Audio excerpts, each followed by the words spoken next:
A Maria Catarina que atormentou a minha vida. Bom, oi Ana, meu nome é Fulana, mas pode me chamar de Fulana. Hoje vim contar um relato que aconteceu comigo e com a minha família. Provavelmente não haverá nomes, mas se tiver algum, já vai estar devidamente alterado. Obrigada. Bom, isso começou no final de 2016 e acabou, entre aspas, no final de 2017. Para um bom entendimento, vou começar explicando um pouco sobre a minha família. A minha mãe frequentou a Umbanda com a minha tia durante algum tempo, talvez uns 2 anos.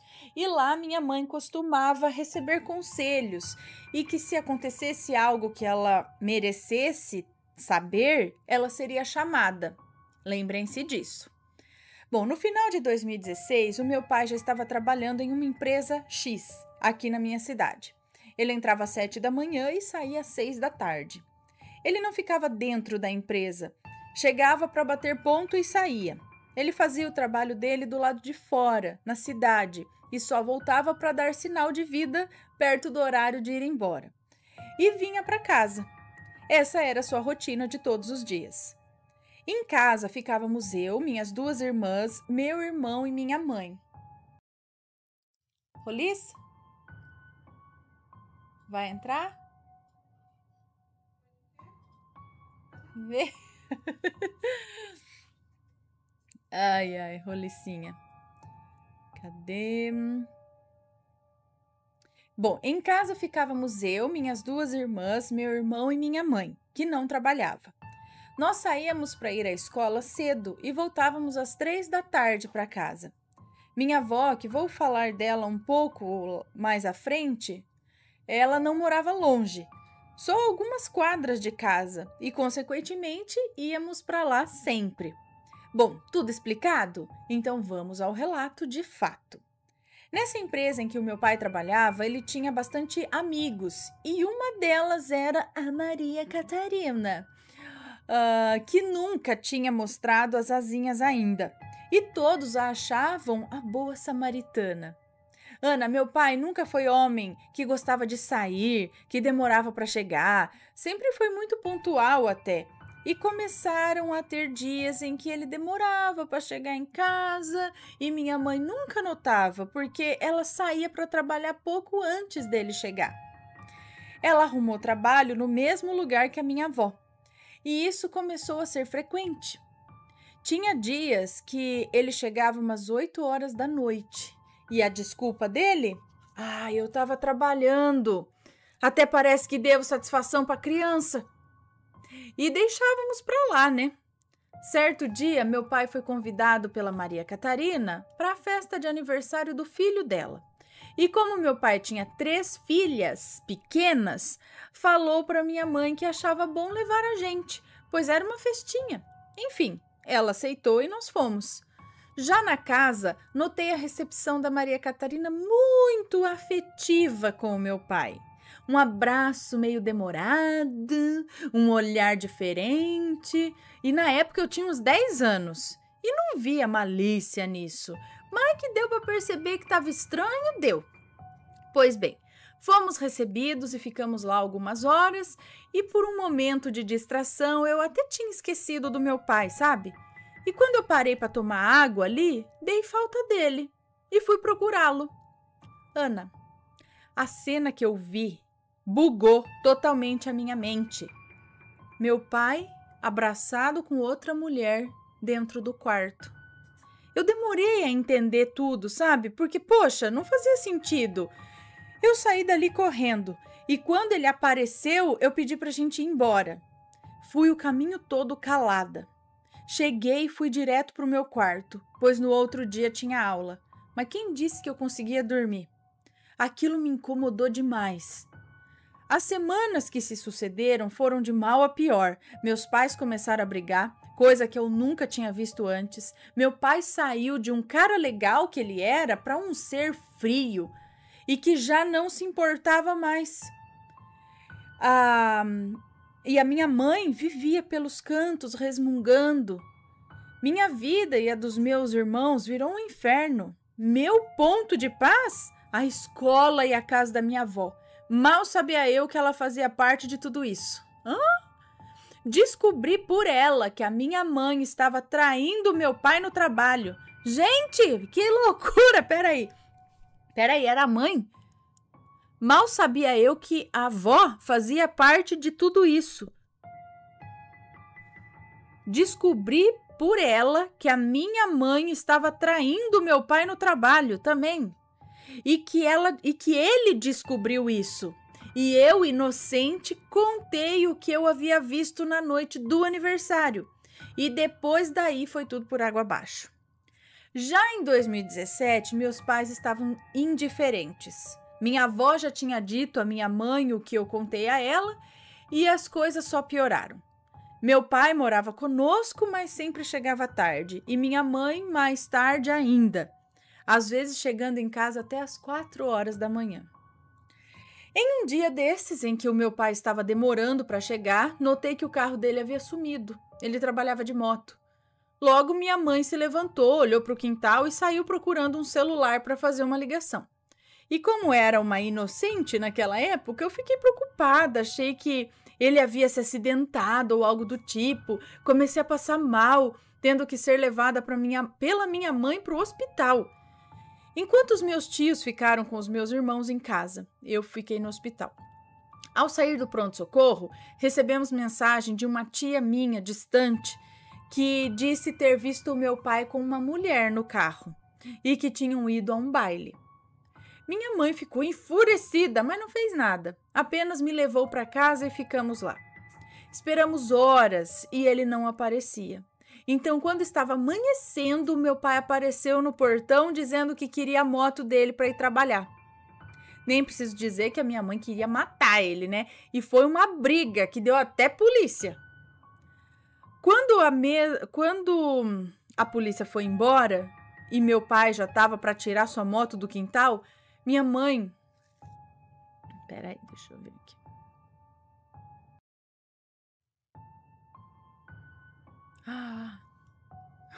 Quando a polícia foi embora e meu pai já estava para tirar sua moto do quintal, minha mãe pegou um pedaço de madeira que estava sobre o telhado da garagem e saiu para a rua.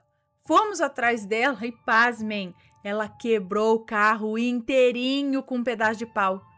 Meu pai, que tinha a pele escurinha queimada do sol, ele ficou branco quando viu a cena. Uma vizinha que estava tentando ligar para a polícia, infelizmente perdeu o celular, porque a minha mãe, num surto de raiva, arrancou o celular da mão da mulher também e quebrou o celular dela inteiro. Ana, depois desse dia, eu já achava que não podia piorar. Quando minha mãe foi chamada ao terreiro, e lá disseram que essa mulher, que aqui estou chamando de Maria Catarina, né, que trabalhava com meu pai, que estava também, né, com meu pai naquela noite, ela fez uma amarração para ele, que o deixou completamente cego por ela e que também havia feito magia para que a minha mãe morresse. Nesse meio tempo, minha mãe já não saía mais de casa, constantemente via vultos e ouvia vozes.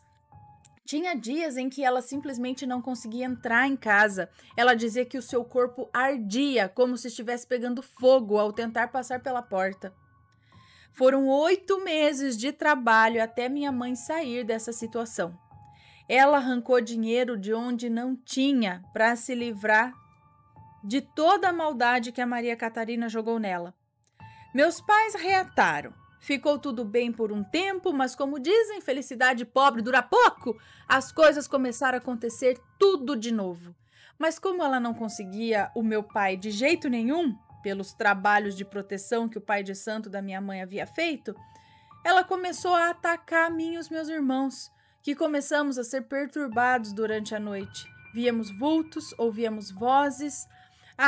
Como a Maria Catarina não conseguia o meu pai de jeito nenhum, por conta dos trabalhos de proteção que o pai de santo da minha mãe havia feito, a Maria Catarina começou a atacar a mim e aos meus irmãos, que começamos a ser perturbados durante a noite, víamos vultos, ouvíamos vozes, ninguém conseguia dormir na casa. Uma noite, enquanto todos dormiam, eu ouvi um estrondo vindo da sala e achei impossível ninguém ter acordado. Quando fui ver o que era, a overlock, máquina de costura da minha mãe, havia caído. Gente, é impossível, essa máquina é pesada demais, dá para ser... ela é pesada até para ser carregada. Não podia ter sido os meus animais, pois eu só tenho gatos, e nem se fossem 10 gatos não conseguiriam derrubar aquela máquina. Enfim, contei o ocorrido para minha mãe, que logo no outro dia correu para o centro novamente e lá foram feitos novos trabalhos de proteção.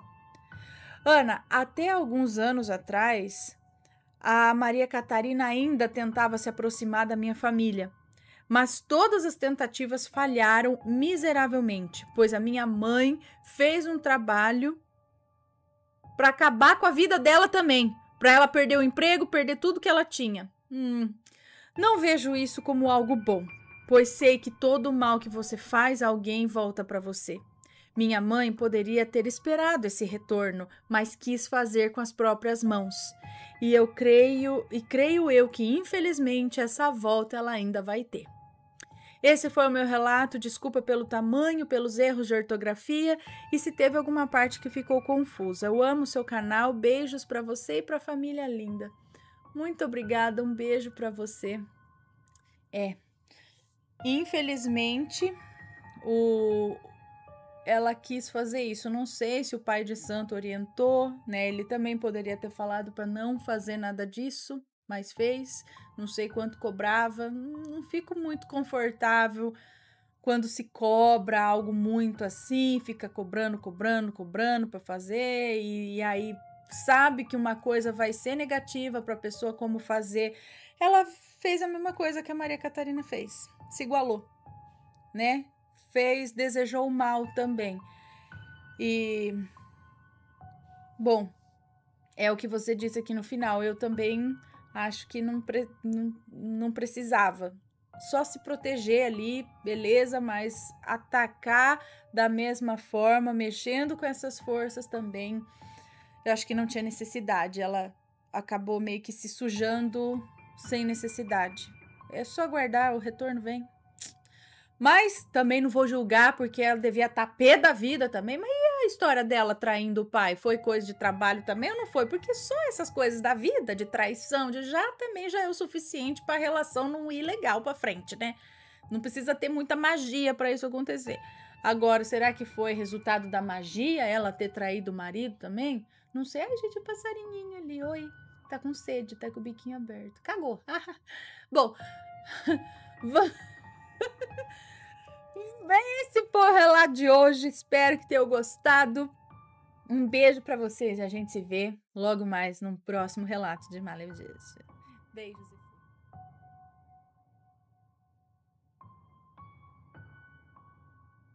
Mensagem da esposa. Mais um, vamos lá. Olá, quero contar um relato de uma experiência que aconteceu comigo, pois sou fã do canal e assisto sempre. No dia de hoje, vi o relato do telefonema da minha irmã, pois aconteceu isso comigo, mas não foi uma ligação e sim uma mensagem. É que tem um relato que chama Telefonema da minha irmã. Ele recebeu um telefonema, não sabia, mas a irmã já havia sofrido um acidente, uma coisa assim. Ela ligou falando que ela queria voltar para casa. Ela falou, ela tinha viajado com os parentes e aí ela ligou para casa falando que queria voltar, não sei o quê, e de repente ela ligou falando que não precisava mais, que ela já estava bem. Só que na verdade ela tinha falecido já, antes de ligar. Então, foi esse o relato. E ele tá dizendo aqui que isso aconteceu com ele, mas não foi uma ligação e foi uma mensagem. Vou explicar melhor. Na época eu tinha meus 19 anos, hoje estou com 24. Minha mulher tinha 20 anos e éramos muito felizes. 3 anos de relacionamento, planejávamos o futuro juntos, tinha um longo caminho pela frente. Mas o destino brinca com as pessoas e ela veio a falecer em um acidente de moto, estragando todos os nossos sonhos. Fiquei arrasado, pensei em várias loucuras, até em suicídio. Quando fui reconhecer o corpo, foi entregue a mim os pertences E uma semana antes eu tinha dado um celular para ela. Que triste, né? Eu tinha dado um celular para ela. E o celular estava estragado, sem bateria, pois foi perdida no impacto. E mesmo assim resolvi guardá-lo de lembrança. Guardei dentro de uma caixa. Oh, relatos Meu Deus, tá? Tem ligação isso. Guardei dentro de uma caixa e coloquei dentro da gaveta do meu guarda-roupa. Até aí tudo bem. 2 semanas se passaram e eu, ainda sem acreditar no que tinha acontecido, implorando por um sinal dela, até que meu telefone vibra. Quando eu olho, fiquei em estado de choque. Na tela aparecia: "Você recebeu uma mensagem do amor." Era assim que estava escrito no número dela. Amor. Eu pensei comigo, não pode ser verdade. Fui olhar só quando cheguei em casa e conferi se o celular e o chip estavam dentro da caixa. E, para minha surpresa, estava lá no fundo da gaveta, sem a bateria. Meio assustado, resolvi ler a mensagem e nela estava escrito assim: "Oi, amor. Eu estou bem, não se preocupa comigo. Eu sempre estarei ao seu lado. Beijo, te amo." Mesmo não acreditando e meio com medo, resolvi falar em voz alta: "Se você estiver do meu lado, me fale aonde e como estou." E no mesmo momento, ele falou isso: "Se você está do meu lado, me fale aonde e como estou." E no mesmo momento chega mais uma mensagem dizendo: "Você está sentado no chão de frente para o guarda-roupa, olhando o meu celular e chorando." Depois que terminei de ler, só lembro que acordei no outro dia com dor nas costas, deitado no chão. Depois desse dia, não tive mais contato com ela. Mas barulhos estranhos no meu quarto ainda tem. Obrigado por ler meu relato e juro para vocês que isso é real. Gente, eu não sei se é mais incrível ligação ou mensagem. E ainda assim, mais pabufe. Tipo, você tá aqui, aí chega outra mensagem. Olha a comunicação, gente. Pelo celular. Só tem 10 anos da física aqui. Ninguém tá falando comigo pelo celular, não. Mas pensa nisso, galera. Quantas mensagens, agora você vai reunindo os relatos, quantas comunicações através de eletrônicos que tem do pessoal do lado de lá, que quer falar com o lado de cá. Eu vou indicar um canal para vocês, só que tem que entender um pouco de inglês. Ele faz trabalhos com comunicação, inclusive ele faz os aparelhos, que é o Huff Paranormal, HUFF, se não me engano, Paranormal, Huff Paranormal. Ele faz umas coisas que às vezes eu até duvido, falar, não é verdade, não sei, mas sei lá, ou é muito legal.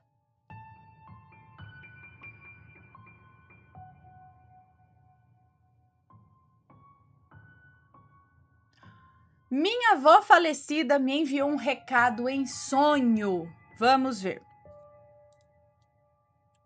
Que beleza. Oi, Ana e assombrados. Nem vou dizer meu nome porque eu sei que vai me chamar de fulana. Sim. Moro em Santa Catarina e esse é meu segundo relato. Pode ler tranquila que não contém nomes. Muito obrigada. No dia 3 de janeiro de 2020, a minha avó paterna faleceu. Ela estava há alguns anos com mal de Alzheimer e já não reconhecia ninguém da família. Alguns dias após o seu falecimento, ela me apareceu em sonho.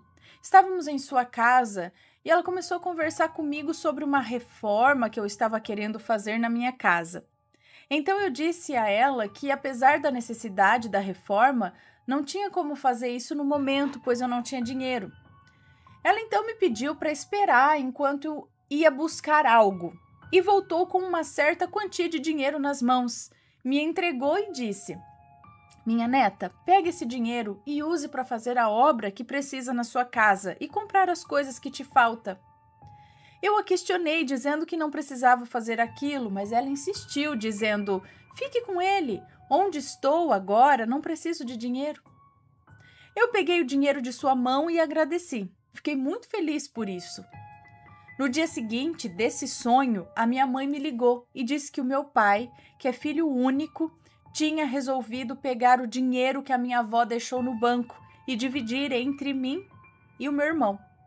Eu agradeci, já pensei em poder usar esse dinheiro na reforma e pagar o imposto da casa.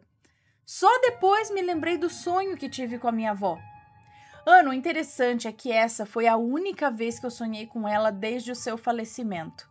E sempre que eu sonho com alguém falecido da minha família, eu nunca converso, apenas fico observando a pessoa ou eu falo e não tenho resposta.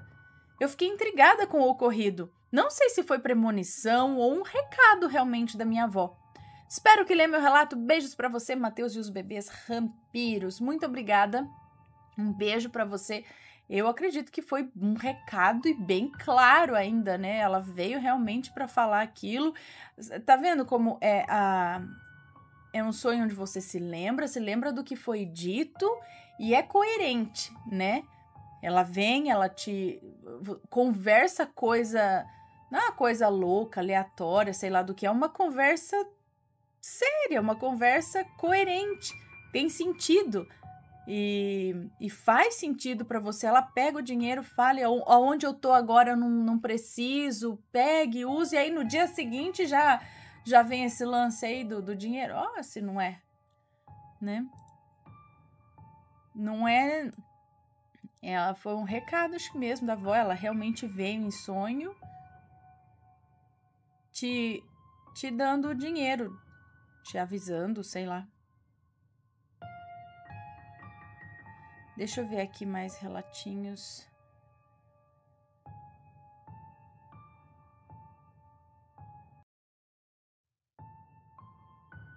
A desgraça escutou a minha mãe. A moça que nos conta esse relato tem 15 anos e mora em Morumbi, no Paraná. E ela conta que a mãe dela sempre teve a mania de chamar pela desgraça. Sabe, se alguma coisa caía dentro de casa, ela chamava desgraça. Se alguma coisa desse errado, ela chamava desgraça. Se alguma coisa quebrava, chamava também, ou seja, tudo ela chamava desgraça. Só que no meio de 2016, mais ou menos, ela conta que ela, mãe e o irmão precisaram ir para casa da outra irmã dela em uma outra cidade. E eles tiveram que ir por algum motivo pessoal lá. E o pai dela, que trabalhava, ele não pôde ir também. Então ele ficou sozinho na casa deles e foi aí que aconteceu algo sobrenatural. O pai dela trabalhava o dia todo, então ele só retornava para casa à noite. Sendo assim, o dia todo a casa ficava sozinha. E num dia normal, o pai dela chegou do serviço por volta das 6 da tarde, tomou um banho, se deitou no sofá para assistir TV, mas acabou vencido pelo cansaço e dormiu. E acordou lá pelas 9 horas da noite, escutando um choro bem baixinho. Imediatamente ele sentou no sofá, pensando de onde vinha aquilo, o que poderia ser aquilo. Ou quem era que estava chorando, porque ele se tocou que ele estava sozinho em casa, não tinha mais ninguém. Então ele começou a andar em direção àquele choro. E quando ele estava indo para a cozinha, ele viu ali uma mulher sentada no degrau da cozinha. O pai dela descreveu aquela mulher como uma mulher com o cabelo bem bagunçado, com os cabelos bem armados e com um vestido cinza todo rasgado. Aquela mulher estava com as mãos no rosto e ela chorava e resmungava as seguintes palavras: aquela ingrata me abandonou. Ela sempre me chamava e agora que eu tô aqui, ela me abandonou. Quando o pai dela se deu conta de quem era aquela mulher, imediatamente ele acendeu a luz e aquela mulher sumiu. E assim que ela sumiu, o pai da moça que nos conta esse relato imediatamente pegou o telefone, ligou para a esposa dele, para a mãe da moça que nos conta o relato, e a fez prometer que nunca mais ia chamar aquele nome dentro de casa. Nem dentro de casa e nem em nenhum lugar, né? E até hoje o pai dela se arrepia quando conta essa história. E realmente, depois disso, nunca mais a mãe dela chamou pela desgraça.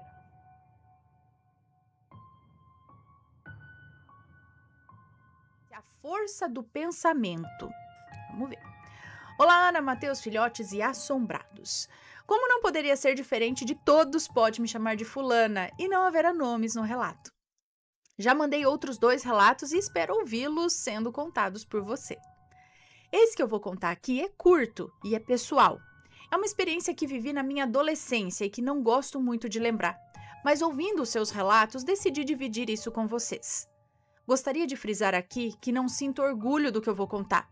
Também não sinto-me culpada, porém aprendi que a força do pensamento, quando empregada com muito ódio, acontece. O contrário também.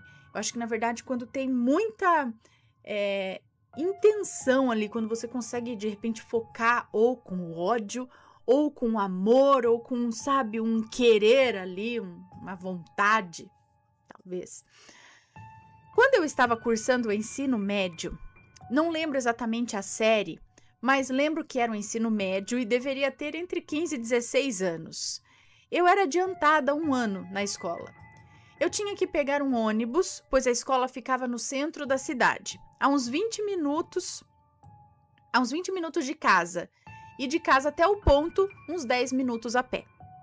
Pois bem, desci às 7 horas, correndo para não me atrasar, passava por uma viela e depois uma rua longa de uns 500 metros ou mais até chegar no ponto. No final dessa rua tinha um supermercado que atendia os bairros da região e lá tinha um gerente recém-contratado. Um playboy com uma moto maneira, daquelas que inclina para frente. Como assim? Sim? Uma moto dessas que inclina para frente, marrom. Tinha fama de ser galinha e que a mulherada estava empolvorosa por causa dele. Porém, para mim, não me impressionava em nada. Afinal, eu era adolescente e ele não era nada o meu tipo. Quando ele me descobriu, passando em frente ao mercado, começou a flertar comigo. Um dia, tive que ir ao supermercado com a minha avó e lá estava ele. Quando me viu, ficou me seguindo por todos os corredores. Até parecia que eu era uma ladra e ele estava de olho em mim. Como sou bem observadora, percebi uma bela de uma aliança no dedo dele, de casado. Aí minha fúria cresceu. Fechei a cara e deixei bem claro que eu estava me incomodando. Porém, quanto mais brava eu demonstrava ficar, mais ele se divertia. Ele chegou ao ponto de chamar o colega dele, segurança do estabelecimento, e os dois passaram a flertar comigo. A partir dali, aquilo era rotineiro. De segunda a sexta, lá estavam eles, 7 da manhã, me aguardando passar em frente ao supermercado para mexerem comigo e ficarem de sorrisinhos. Nossa, como aquilo me irritava! Eu não xingava nem nada, mas deixava claro que eu estava incomodada e eles não escondiam de ninguém. Que eu estava incomodada e eles não escondiam de ninguém. Eles não escondiam de ninguém no ponto que estavam de graça comigo. Afinal, 7 horas da manhã é horário de pico. E naquela época, eu esqueci de dizer, isso foi lá pelo ano 2000. Então, naquela época, não existia Uber, nem 99. Todo mundo ficava no ponto de ônibus, fizesse chuva ou sol. Bom, comecei a cortar a volta pela rua de trás. A que passava... Eu comecei a cortar fazendo a volta pela rua de trás da que eu passava. Eu acho que é isso. Para eu não ter que passar em frente a esse mercado. Só que mesmo assim, no final das contas, ficaria no ponto que dava visão a eles. Mas pelo menos eu não ia passar tão perto deles. Comecei. E eles entenderam o recado. Comecei a ir pela outra rua e eles entenderam o recado. Mas ele não se importou. Simplesmente saía de frente à entrada do mercado, andava até a beirada da rodovia com um cigarro na boca e ficava lá, olhando para minha cara. Ai, que raiva! Ele nem se importava de parecer um estúpido. O interessante é que nunca me chamou para nada. Nunca me pediu nada, nunca forçou nada, somente fazia essas idiotices. E isso já era o suficiente para me deixar louca de ódio. Pois bem, tenho alguns lapsos de memória. Lembro que o sujeito passou a não aparecer mais com tanta frequência. Eu acho até que, pelo que lembro, eu pensava que ele tinha mudado de filial, porque me recordo ter me sentido confortável a voltar a fazer o mesmo trajeto que eu fazia anteriormente. Porém, numa sexta-feira, para minha surpresa, quando virei no final da viela e olhei o final da rua do supermercado, lá estava a moto marrom. Eu não sei o porquê eu senti tanto ódio. Eu não sei se foi porque eu tinha certeza de que ele não estaria lá e de repente fui surpreendida, ou se era porque já estava cansada e também constrangida com aquela situação. Eu fiquei furiosa e internamente pensei: aquele idiota voltou? Aí tem outro lapso de memória, não lembro exatamente as palavras, mas lembro o sentimento de raiva e as palavras que eu pensei em seguida. Elas saíram quase que involuntariamente, embora não combinassem com o meu perfil. E eu pensei o seguinte: ai, por que ele não morre? Alguém deve se perguntar: mas por que esse ódio todo? Nossa, também não é para tanto, né? Sei lá quais possam ser os julgamentos e também não sei como seria o meu comportamento hoje em dia. Porém, naquela época, aquela situação fazia com que eu sentisse muita raiva, principalmente porque o cara era casado. Eu achava ele um safado. Não lembro se naquele dia ele estava lá, se não estava, se mexeu comigo ou não, não lembro. Só recordo do ódio que eu senti e do que eu pensei. Bom, os dias se passaram, chegou sábado e daí no domingo à tarde, indo para o ensaio do coral da igreja que eu frequentava, passamos pelo supermercado, meus tios e eu, mas estava fechado, o que era improvável. Nunca fechava, exceto quando estavam de luto. Chegamos perto da portinha da lateral e tinha um pequeno cartaz com alguns dizeres que informava justamente o que eu pensei: luto pela morte de fulano. Na hora ainda fiquei meio confusa, porque embora tivesse passado todo aquele perrengue com ele, nem sabia exatamente o nome dele. Então fiquei pensando: fulano, é esse o nome dele? Mas não comentei nada com ninguém, afinal meus tios nem sabiam o que estava rolando. Cheguei na igreja e logo chegou uma amiga que estudava na mesma escola que eu e sempre estava no ponto de ônibus comigo. Ela sim sabia o que rolava, só não sabia o meu pensamento da sexta-feira passada. Quando me viu, foi logo falando: você já sabe quem morreu? Aí eu, chocada, perguntei: é aquele rapaz mesmo? E ela falou: sim, ele mesmo, morreu ontem, no sábado. Ou seja, um dia depois do meu pensamento. Eu fiquei atordoada. Eu tenho lapsos de memória, não lembro o que se seguiu após isso. Só lembro da sensação de remorso após, de passar em frente àquele supermercado com um grande arrependimento de ter pensado algo tão cruel e aquilo ter acontecido. Quando passava e encontrava aquele segurança que ficava com ele me olhando, ele não me encarava mais. Parecia agora envergonhado, sei lá. Eu fiquei sabendo posteriormente que ele morreu defendendo a esposa.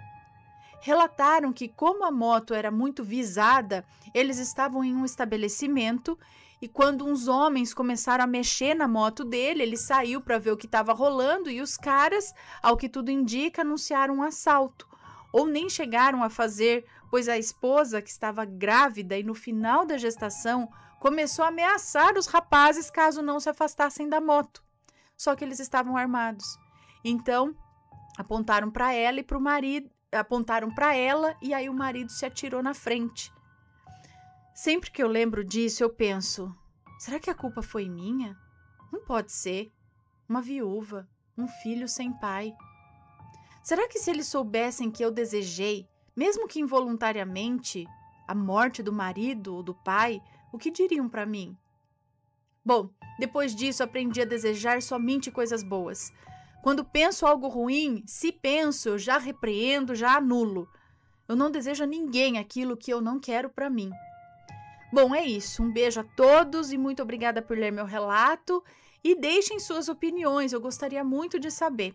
Como diz a Ana, com respeito, por favor. É isso aí. Um beijo para você, obrigada. Deixa eu te contar uma coisa que já aconteceu comigo também.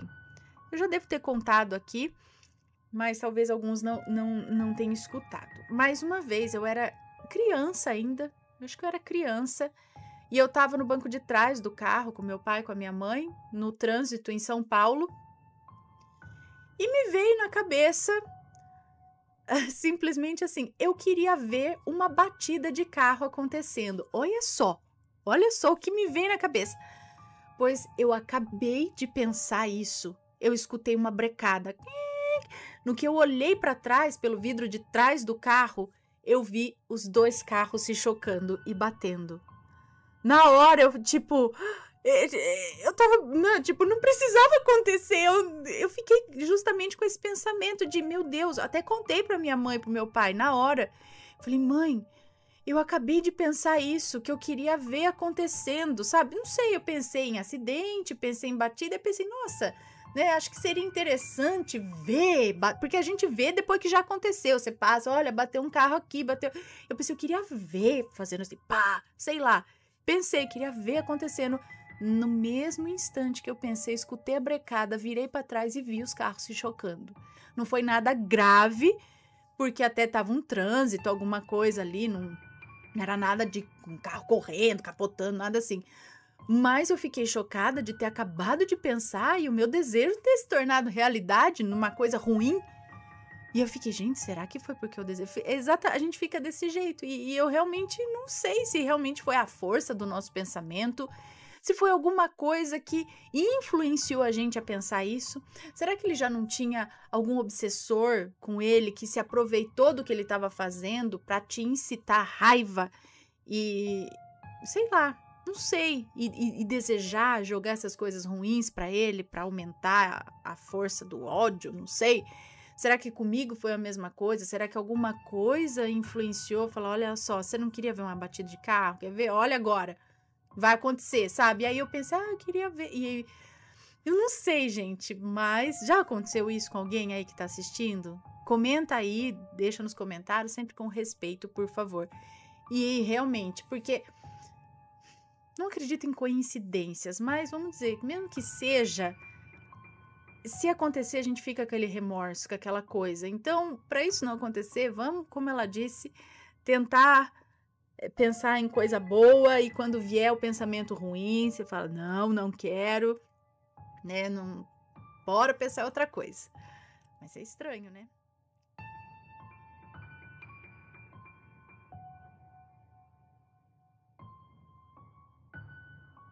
Bora pro relato de hoje, que é este daqui, 2 relatos de bruxaria boa. Então vamos ver. Olá, Ana, meu nome de verdade está na assinatura, mas sei que vai me chamar de fulana e será uma honra. Eu sou de São Paulo, capital, e assistindo a última coletânea sobre bruxas, reparei que os relatos foram de bruxas más, que sabemos sim que existem, mas eu fiquei com vontade de contar a minha experiência com uma bruxa boa, para os assombrados saberem que toda moeda tem 2 lados. Os nomes já estão trocados e desculpe se ficar longo, pois eu vou contar 2 episódios.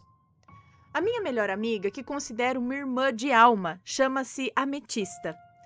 E nos conhecemos desde o ensino médio. Hoje estamos com 48 anos. Somos muito ligadas e mesmo atualmente morando longe, uma sempre sente quando a outra está precisando de alguma coisa.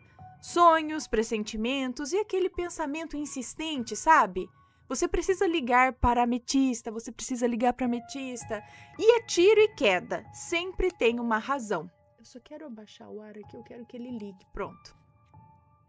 Ambas sempre fomos muito espiritualizadas, mas enquanto a Ametista se tornou sacerdotisa wicana, ou seja, bruxa, eu me tornei médium. Primeiro kardecista e atualmente umbandista.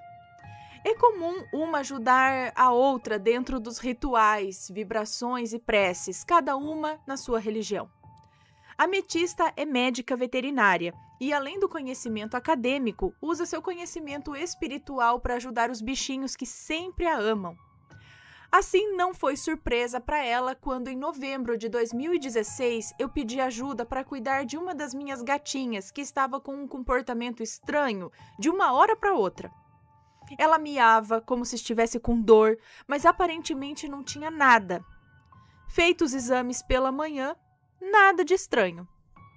Então a ametista me ligou e falou: Fulana, o espírito do seu sogro está aí. E é por isso que a gatinha está doente. Fala para o ciclano, que é o meu ex-marido, falar que perdoa ele, senão não vamos conseguir salvar a gatinha. Aqui cabe explicar que o meu sogro tinha falecido há alguns meses de AVC. Ele e o ciclano tinham um relacionamento horrível e as últimas palavras que ele ouviu do ciclano foi uma bronca devido à teimosia do meu ex-sogro em não procurar um médico quando começou com falhas na coordenação motora.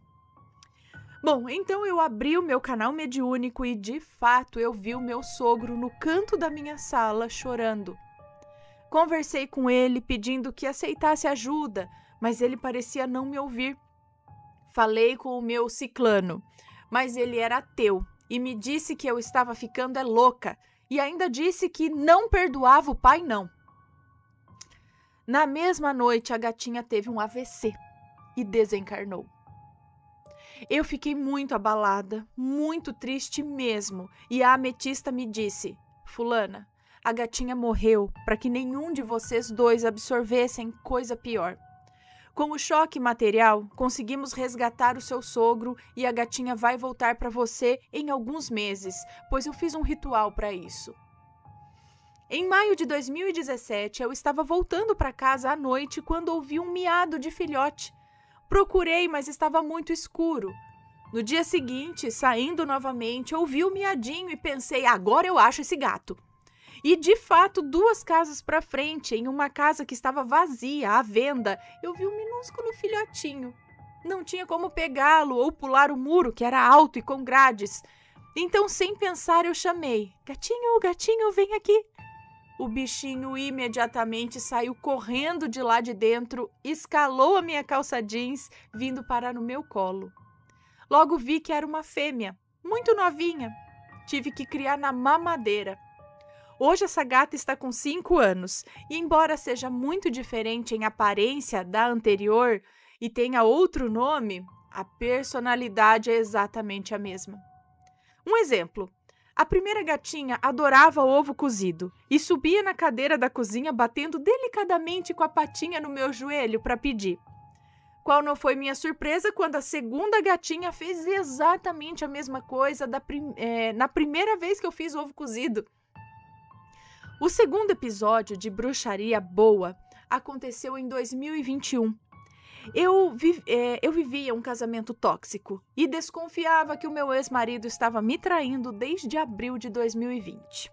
Mas eu não conseguia encontrar nenhuma evidência, além do comportamento ainda mais cruel dele.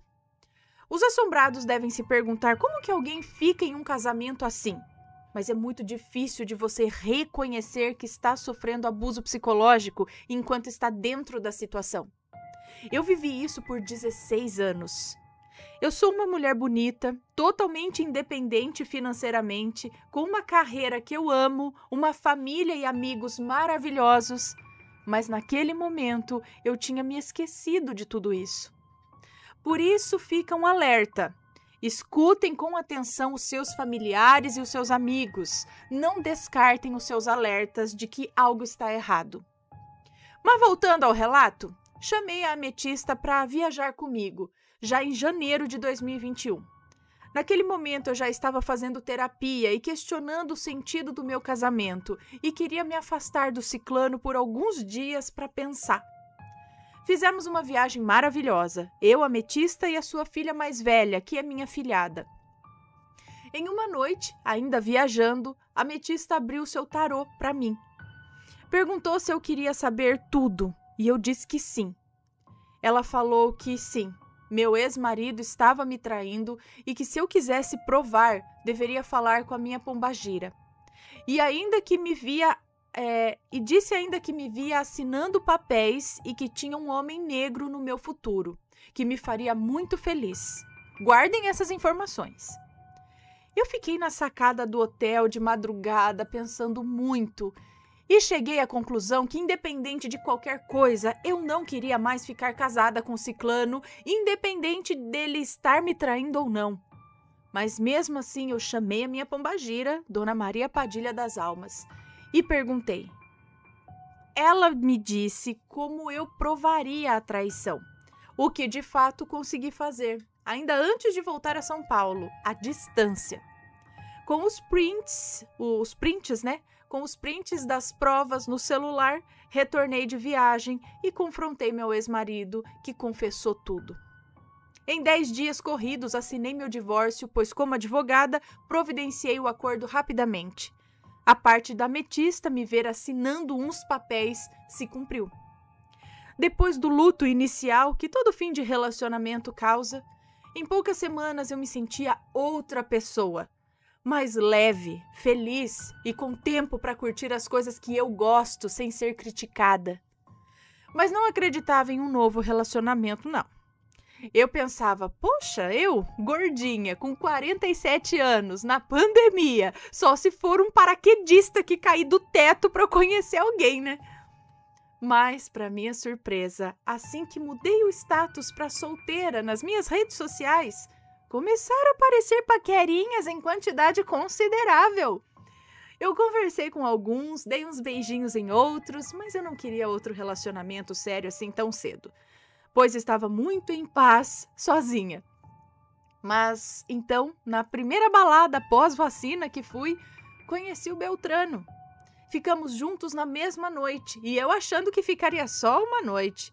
Mas eis que a mesma pombagira que me alertou para o fim do meu casamento me falou para prestar mais atenção ao Beltrano. E ele me ganhou com sua gentileza, com seu cuidado comigo, o amor que demonstrou pelos meus pets desde o início, suas inúmeras qualidades, caráter e personalidade maravilhosos. E eu ser hipócrita em não acrescentar que ele é gato pra caramba também. Estamos há 1 ano juntos e ele nunca me fez derramar uma lágrima de tristeza. E adivinhem? Ele é negro. A ametista acertou novamente. Esses foram os meus relatos envolvendo bruxaria boa. Um beijo para você, Ana, cada dia mais linda e simpática. Beijos para o Matheus, para os filhotes de 2 e de 4 patinhas e para todos os assombrados. Muita paz a todos. Um beijo para você, muito obrigada. E sim, a gente tem que ter em mente que está cheio de bruxas boas, né? Digamos assim. Que não depende, né? A gente vai encontrar gente boa e gente ruim em qualquer lugar. É que quando se fala em bruxas, em bruxaria, isso já ficou muito ligado a coisas ruins, assim como era lá no passado, né? Lá no passado já era mesmo para quem não fazia nada de ruim, não é?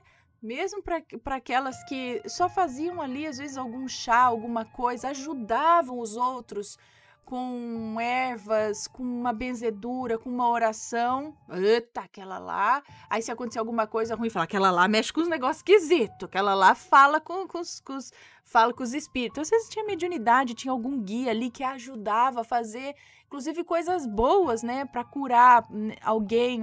Mas se alguma coisa ruim, aquela lá que é bruxa, ela mexe com essas coisas. Bruxa, faz coisa ruim, pacto com o capiroto.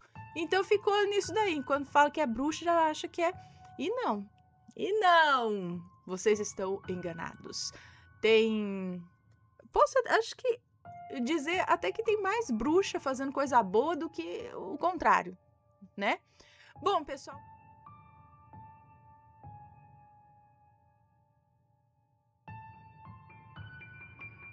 Milagre dos meus pais.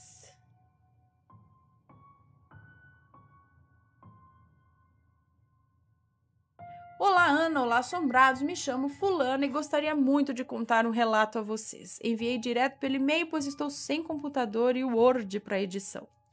Bom, esse relato não é uma história de terror. Na verdade, é a história de um milagre, um relato do bem. os nomes reais poderiam ser citados, até porque eu e minha família amamos espalhar essa história, mas por você sempre achar melhor alterar os nomes, nesse relato eles serão fictícios. Começarei contando a história de Maria, uma menina que nasceu no interior da Bahia, mais precisamente na roça, em um lugar chamado Santana. Maria era a irmã mais velha de 7 irmãos caçulas, e como era a filha mais velha e seus pais trabalhavam muito, era também como uma mãe para seus irmãos mais novos. Cuidava deles com muito prazer, pois sempre sonhara em ser mãe. Maria cresceu e aos 16 anos conheceu João, um menino que conheceu a Deus muito jovem e se tornara um homem de muita fé. Iniciou-se então um namoro, que não demorou muito para se tornar um casamento. Em alguns meses se tornaram marido e mulher. Hoje isso é loucura, mas Deus já havia ali traçado uma linda história. João trouxe Maria para São Paulo para construírem uma vida melhor, pois sabemos que a vida na roça não oferece muitas oportunidades, pelo menos naquela época. Casada aos 17 anos e vivendo em São Paulo, Maria conheceu a Deus através de João. Ora, Ana, muitos conhecem a Deus, porém poucos buscam contato com Ele, e juntos eles buscavam esse contato. Frequentavam uma pequena igreja na cidade onde moravam, em São Paulo. Esse menino, te não dorme. Ai, a carinha dele. Ai, a carinha. Cola, mamãe. Vai, mamãe. Pode ser. Esse será o último de hoje, então, gente. Esse menino. Então, esse será o último. O Mateus já está contando. Última chance. Vem, hein? Bom, terminar com uma coisa boa.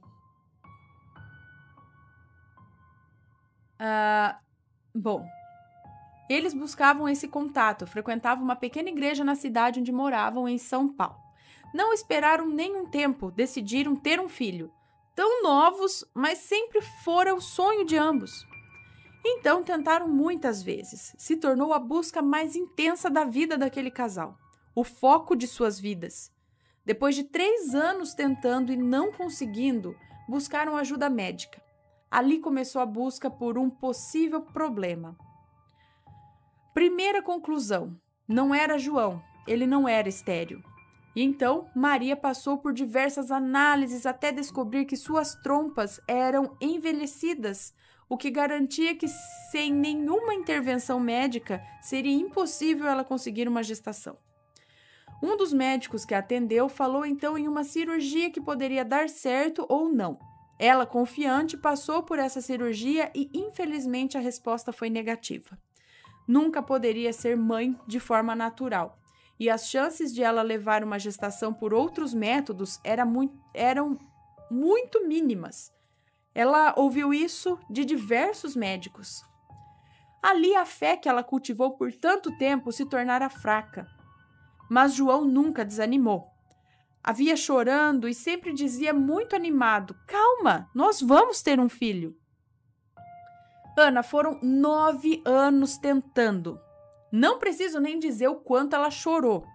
Aos 27 anos, numa visita a uma igreja, Maria estava sentada quando viu um homem se aproximar.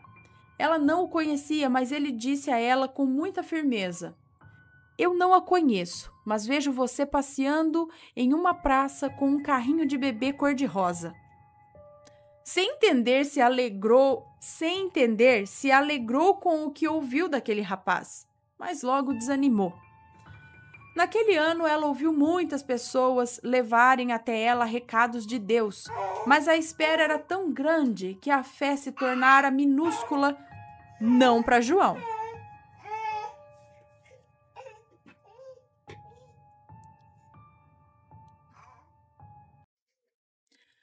No final daquele ano, 1996, na igreja que João e Maria frequentavam, havia um menino que eles não tinham quase nenhum contato, apenas cumprimentos entre si.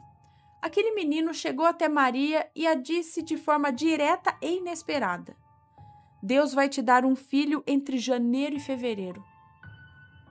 Ana, quem conhece a Deus sabe que ele usa muitas pessoas desconhecidas e simples para falar conosco. Muitos usam disso para enganar e barganhar às custas dos outros. Mas essas pessoas ruins prestarão contas com ele. Mas aquele menino que a minha mãe até hoje não lembra o nome, foi sincero e disse a ela o que Deus havia verdadeiramente colocado em seu coração. Em 25 de dezembro de 1996 veio a última menstruação da minha mãe e em setembro de 1997 eu nasci em meio a uma festa. Fui muito esperada e ela pôde testemunhar um milagre. Os médicos que a trataram não entendem. Não existe explicação. Quando eu tinha 7 anos de idade, também sem nenhuma explicação, nasceu meu irmão. É tão louco que em 22 anos de casados, meus pais nunca usaram métodos de prevenção nenhum à gravidez. Meu irmão e eu viemos em meio a impossibilidades, mostrando para todos que a última resposta vem de Deus. Quando Ele quer, não existe diagnóstico médico, leis da física, palavras humanas que impeçam. Fim do relato. E aí, legal, hein? Bota esperança aí para muita gente. Fé, de novo, fé. Mas deixa eu só dar um parênteses aqui. Deus dá aos filhos, ela falou aqui que eles nunca fizeram método contraceptivo, ela não podia ter filhos, os filhos vieram praticamente foram 2 milagres mesmo. Agora, tem gente que não toma nenhum método contraceptivo porque acha que a hora que Deus quiser mandar um filho, vai mandar. E aí tem 7 filhos e às vezes não tem condição de cuidar ou acaba machucando o próprio corpo. Eu soube de casos de gente que teve várias cesarianas e corre o risco de morte por conta disso, mas não quer tomar um método contraceptivo. É perigoso, tá? Então, né? Tá difícil pôr fio no mundo, né? Dá pra... Né? Quando Deus quer, até com método contraceptivo acontece. Fala isso, não é verdade, porque eu sei de caso que tá lá, tá com o DIU, tá fazendo as coisas, a pessoa engravida. Aí, filho, é pra ter mesmo. Ou que não pode ter, e aí vem, quando vem, mesmo impedindo. Não é que você tá impedindo a vontade de Deus, mas é porque, né, na impossibilidade acontece. Muito bonito relato para pôr esperança aí no coração de muita gente, viu? Muito obrigada pelo seu relato. Um beijo para você. Deixa eu terminar aqui de ler os superchats.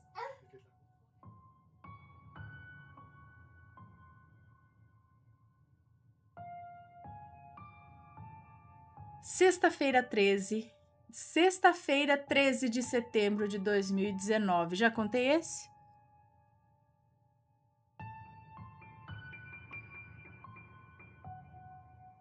Não, acho que não.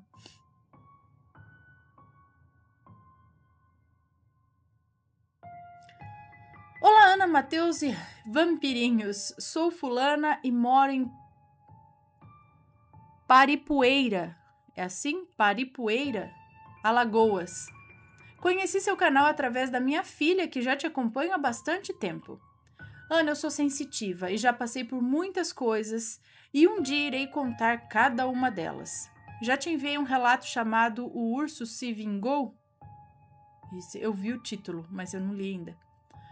Bom, Ana, esse relato de hoje aconteceu comigo no dia 13 de setembro de 2019 e não contei nomes. Sim, foi uma sexta-feira 13. Já começo dizendo que acredito no sobrenatural e isso foi engraçado, porém meio esquisito. Tenho 3 filhas, sendo 2 delas especiais, por isso quase não tenho tempo para me cuidar, e nem ao menos da minha saúde. Mas tenho uma mãe maravilhosa que sempre está me ajudando. Ela agendou uma consulta na capital alagoana, mais precisamente no bairro do Jaraguá. Conhecido,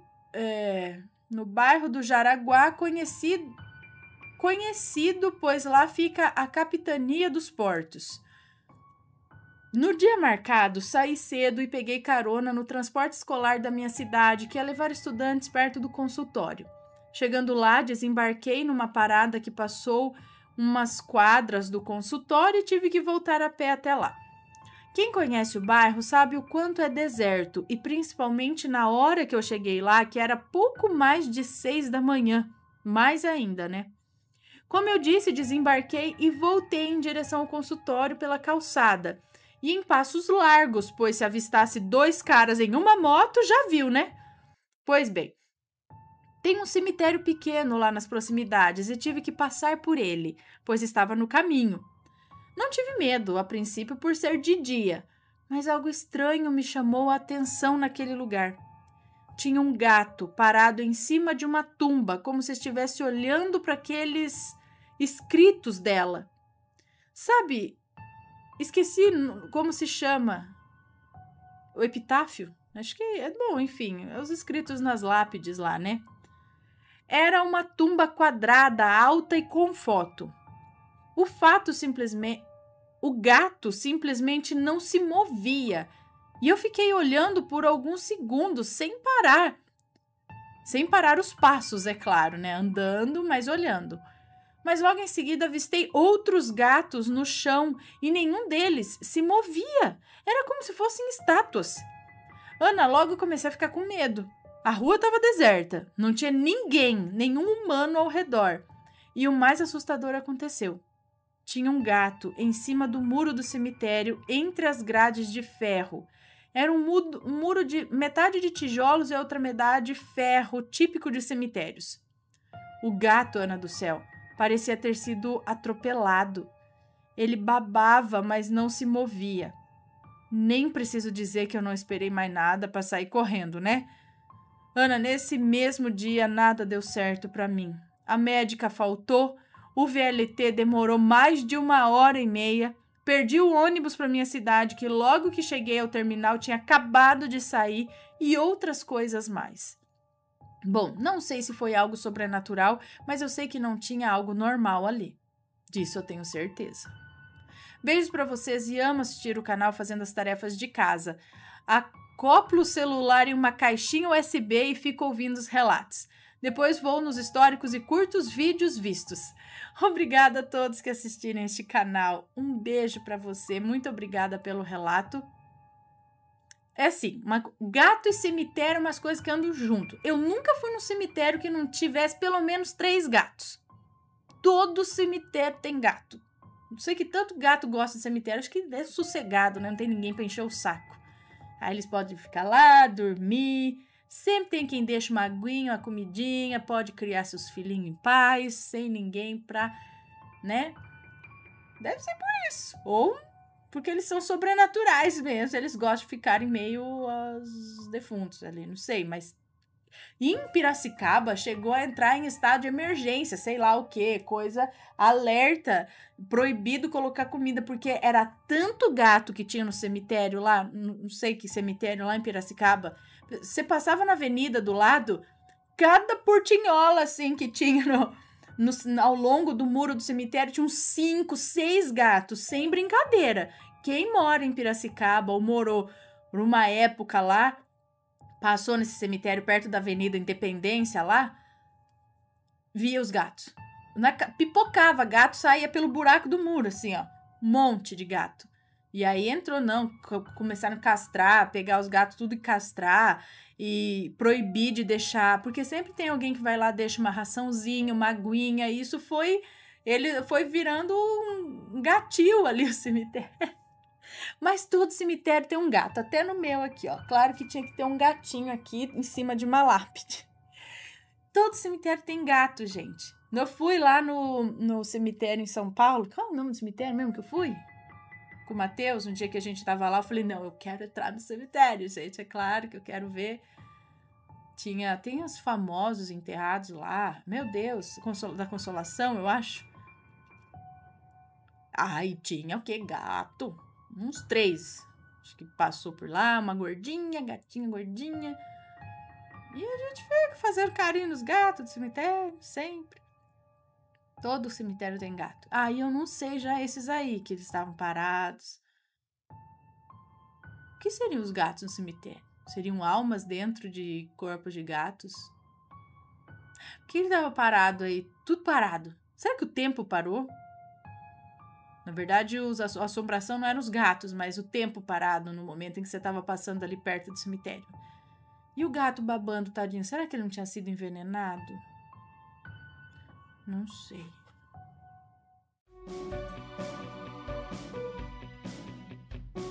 E aí, tá gostando dos relatos? Então o que você acha de deixar um like aí no vídeo, hein? Gosta dos relatos? Deixa o seu like, mesmo que seja nos cortes.